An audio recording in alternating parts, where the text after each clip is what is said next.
Grabe ito mang tinik oh. Hindi ako pinatulog na tinik na to.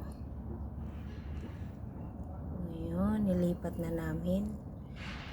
Diniligan na din. Tapos ito pa yung mga cactus oh. Ayan, talaga ikaw ang salarin. Grabe yung tinik ko sa kamay. Sumali pa sa mga pantalon ko, sa damit. Ay nako. Ang cactus, ang lalaki na.